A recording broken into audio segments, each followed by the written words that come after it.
ప్రియ దేవుని బిడ్డలారా, బైబిల్ చదవటం వినటం వల్ల మనలో విశ్వాసం పెరుగుతుంది. మన మార్గానికి త్రోవ చూపుతుంది.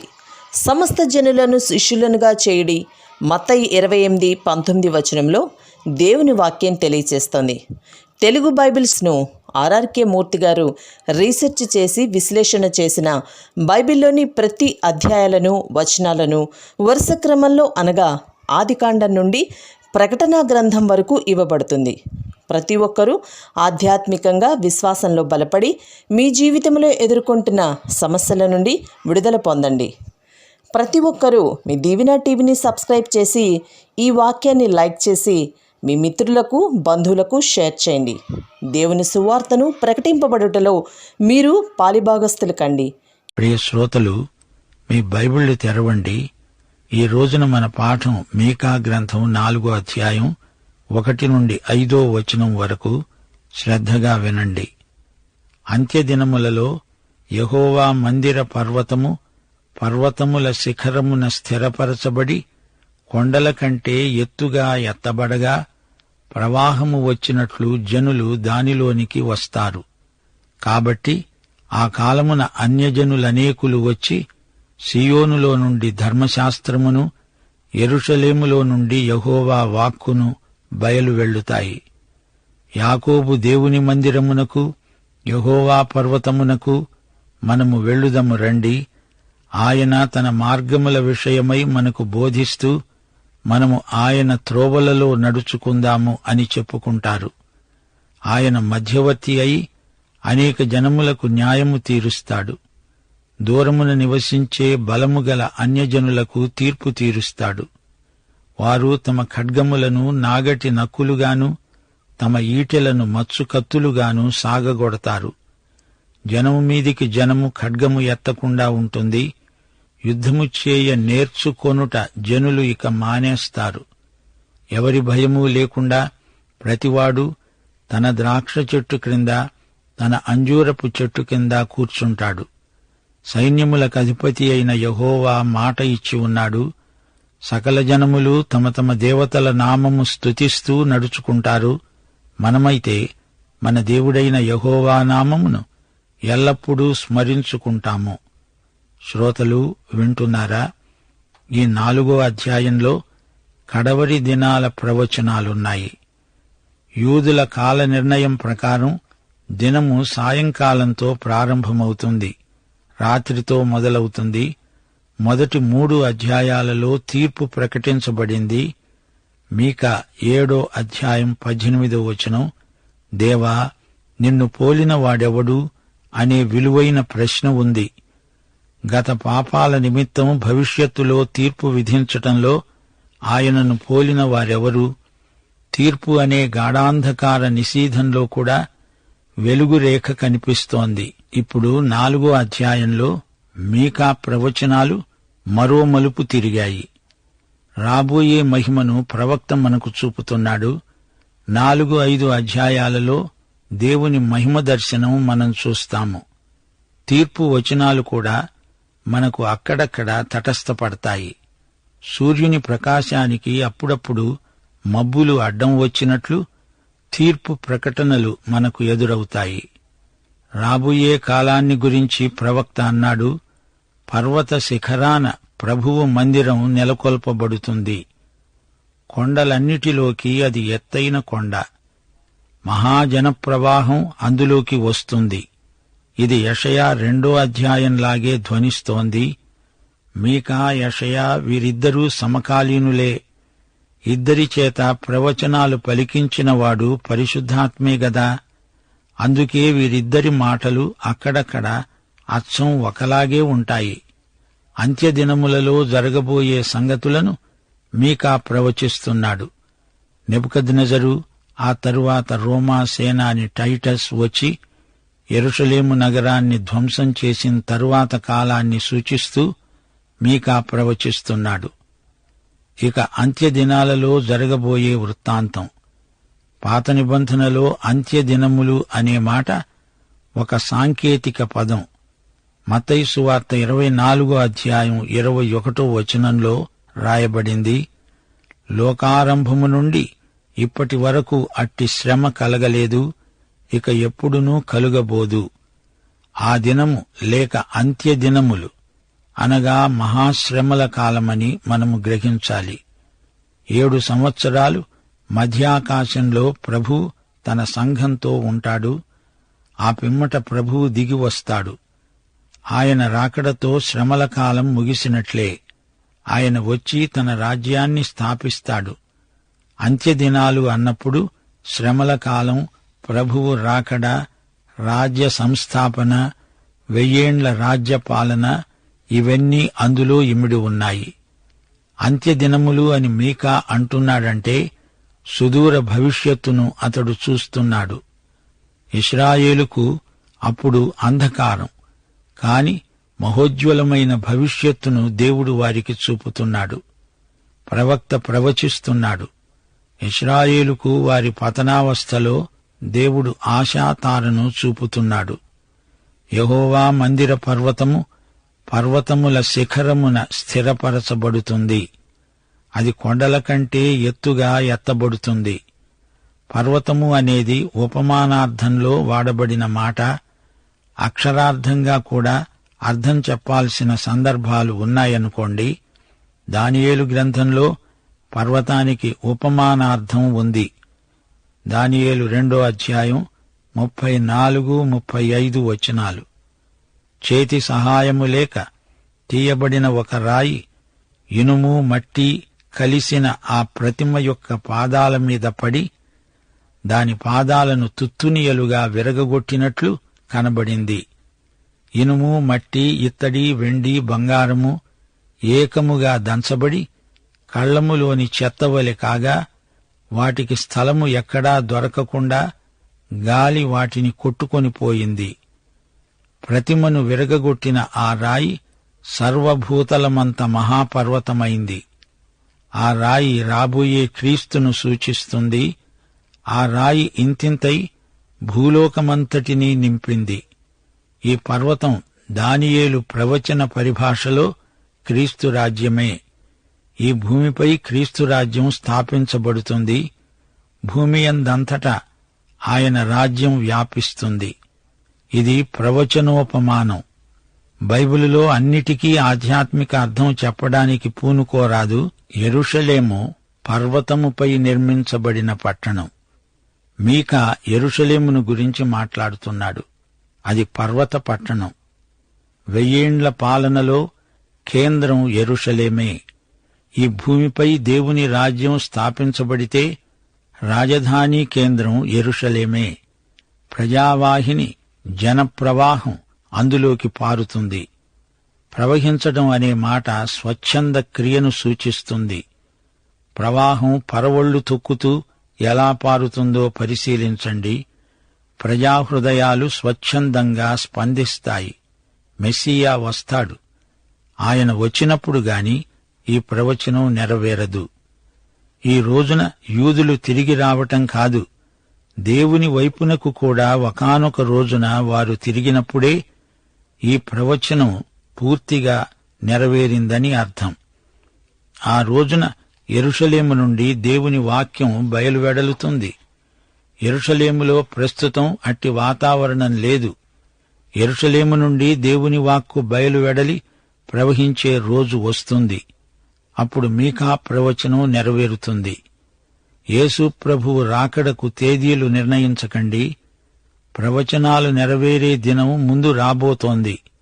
మనం అంత్యదినాలలో ఉన్నాము నిజమే గాని అంత్యదినాలలోని అంతిమ దినమెప్పుడో ఎవరికి తెలుసు? ఎవరు చెప్పగలరు? అది దేవునికే తెలుసు. గమనించండి, మీకా ప్రవచించే అంత్యదినాలు భవిష్యత్తులో నెరవేరే ప్రవచనాలు. యెరూషలేము నుండి దేవుడు సమస్త భూలోకాన్ని ఉద్దేశించి మాట్లాడే సమయం వస్తుంది. యేసుక్రీస్తు వచ్చి రాజ్యం స్థాపించినప్పుడు మీకా ప్రవచనాలు తూచా తప్పకుండా నెరవేరుతాయి. దేవునికి స్తోత్రం. లోకములోని సమస్త జాతులు ఆయన వద్దకు వస్తారు. ఆయన నోటి మాటలు వింటారు. సియోనులో నుండి ధర్మశాస్త్రం బయలు వెళ్లుతుంది. యెరూషలేములో నుండి యెహోవా వాక్కు బయలుదేరుతుంది. యేసుక్రీస్తే తీర్పరి, ఆయన వాక్కే జనములకు తీర్పు తీరుస్తుంది. జాతీయ సమస్యలన్నిటికీ ఆయనే పరిష్కారం ఉపదేశిస్తాడు. ఆయనే అన్యజనుల అభీష్టమవుతాడు. రాజు వచ్చే వరకు ఆయనను గురించిన ఈ ప్రవచనాలు, అనగా మీకా ప్రవచనాలు నెరవేరవు. ఆయనే అన్యజనులకు తీర్పరి, న్యాయం జరిగించేవాడు. వారు యుద్ధాలు మానేస్తారు, శాంతి ప్రియులవుతారు. తమ ఖడ్గాలను నాగటి నక్కులుగా, తమ ఈటెలను మచ్చుకత్తులుగా సాగుగొట్టుకుంటారు. జనం మీదికి జనం ఖడ్గమెత్తరు. ఈ వచనం ఇంకా నెరవేరలేదు. లోకంలో ఇంకా జనం మీదికి జనం లేస్తూనే ఉన్నారు. యుద్ధ దుమారం ఇంకా రేగుతూనే ఉంది. క్రీస్తు వస్తేనే కాని జాతులలో, జనాంగములలో శాంతి సమాధానాలు నెలకొనడం జరగదు. ఇది నిజం. యేసే సమాధానకర్త అయిన అధిపతి. ఆయన రెండో రాకడలోనే జాతుల మధ్య శాంతి సమాధానాలు ప్రవర్తిల్లుతాయి.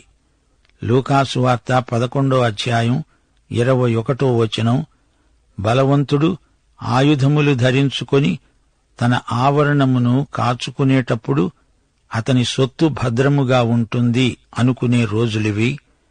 కొండమీద యేసు చేసిన ప్రసంగమంతా ఆయన రాజ్యమందు ప్రజలలో ప్రవర్తిల్లే లక్షణాలే. ఈ చెంప మీద కొట్టేవారికి రెండో చెంప కూడా చూపుతారు.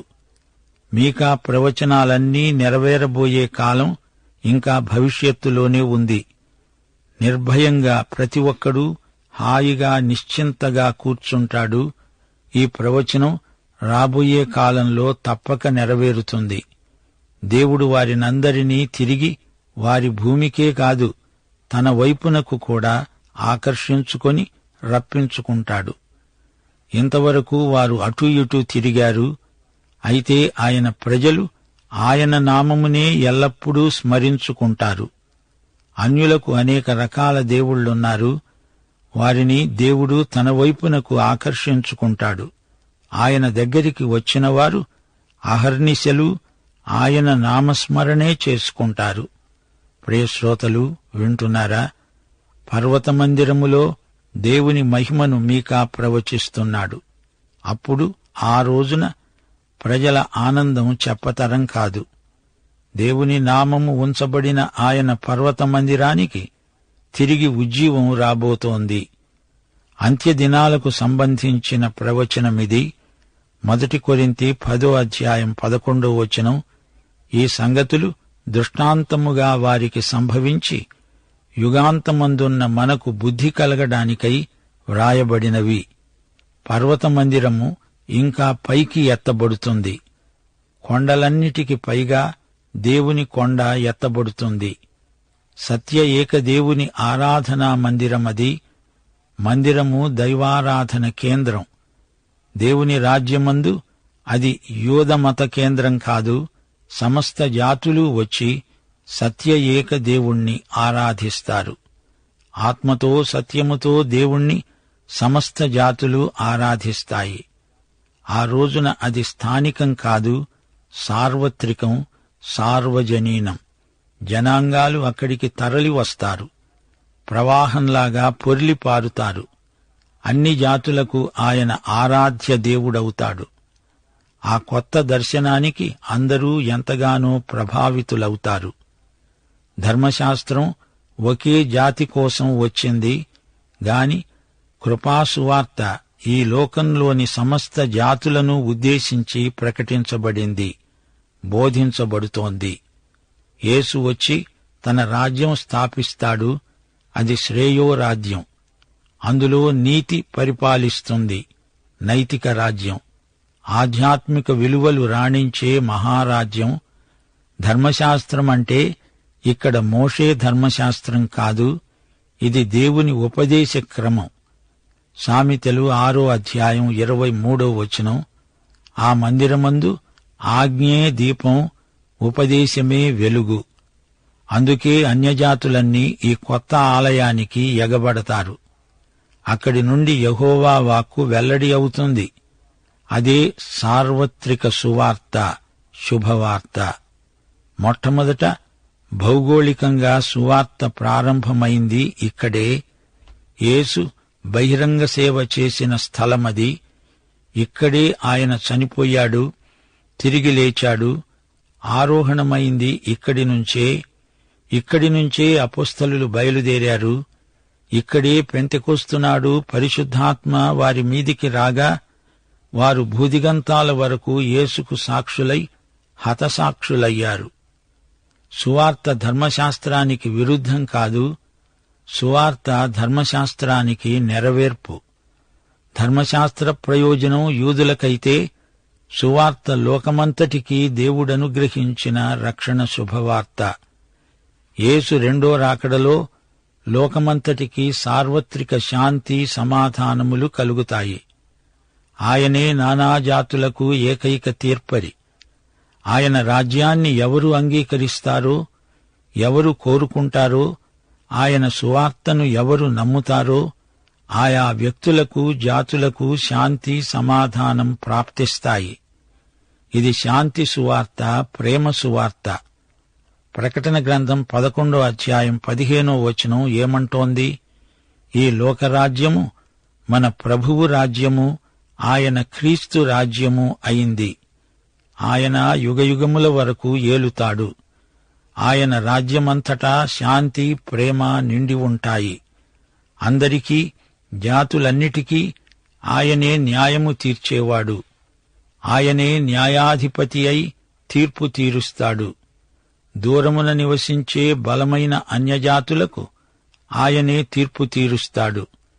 వారి వ్యాజ్యాలను ఆయనే పరిష్కరిస్తాడు. వారు యుద్ధాయుధాలను వాడరు, శాంతి సాధనాలే వాడుతారు. ఆయుధాలు వ్యవసాయ సాధనాలుగా మారిపోతాయి. వినాశనాత్మకమైన యుద్ధ ఖడ్గాలు సృజనాత్మకమైన వృత్తి సాధనాలవుతాయి. ఒకప్పుడు వీరు వ్యవసాయ పరికరాలను యుద్ధాయుధాలుగా మార్చినట్లు యోవేలు 3వ అధ్యాయం 10వ వచనంలో చెప్పబడింది. మీ కర్రులు చెడగొట్టి ఖడ్గాలు చేస్తారు, మీ పోటకత్తులు చెడగొట్టి ఈటెలు చేస్తారు. అందరికీ సమాధానము, శాంతి. ఎవరి ద్రాక్షతోటల నీడలో వారు హాయిగా నిశ్చింతగా కూర్చుంటారు. ధనధాన్య సమృద్ధి. సైన్యములకు అధిపతి అయిన యెహోవా మాట్లాడతాడు, ఆజ్ఞాపిస్తాడు, హితవు చెబుతాడు, ఆదరిస్తాడు, పరామర్శిస్తాడు. యెహోవా ఇశ్రాయేలు సైన్యములకు ముందు నడిచిన దేవుడు. అన్యజాతులు తమ తమ దేవుళ్లను అనుసరించి నడుస్తారు. వారి నిరీక్షణ ఆత్మవంచన మాత్రమే. మనమైతే మన దేవుణ్ణి అనుసరించి ఆయన నామస్మరణ చేసుకుంటూ ఆయన వెంట నడుస్తాము. యెహోవా నామమే ఇశ్రాయేలీయుల బలం. దేవుని ప్రజలకు జయం, దిగ్విజయం. దేవుని సంఘానికి ఓటమి లేదు. దాని ఎదుట పాతాళ లోకద్వారములు నిలువనేరవు. అన్యజాతులు ఎంత బలమైనవైనా వాటికి శాశ్వతత్వం లేదు. అందుకే మీకా అంటున్నాడు, మనమైతే మన దేవుడైన యెహోవా నామమును ఎల్లప్పుడూ స్మరించుకుంటాము. పాఠం ఇంతటితో సమాప్తం. ప్రభువైన యేసుక్రీస్తు వారి కృప, తండ్రి అయిన దేవుని ప్రేమ, పరిశుద్ధాత్మ యొక్క అన్యోన్య సహవాసము మనకందరికీ నిత్యత్వము పర్యంతము తోడై ఉండునుగాక. ఆమేన్.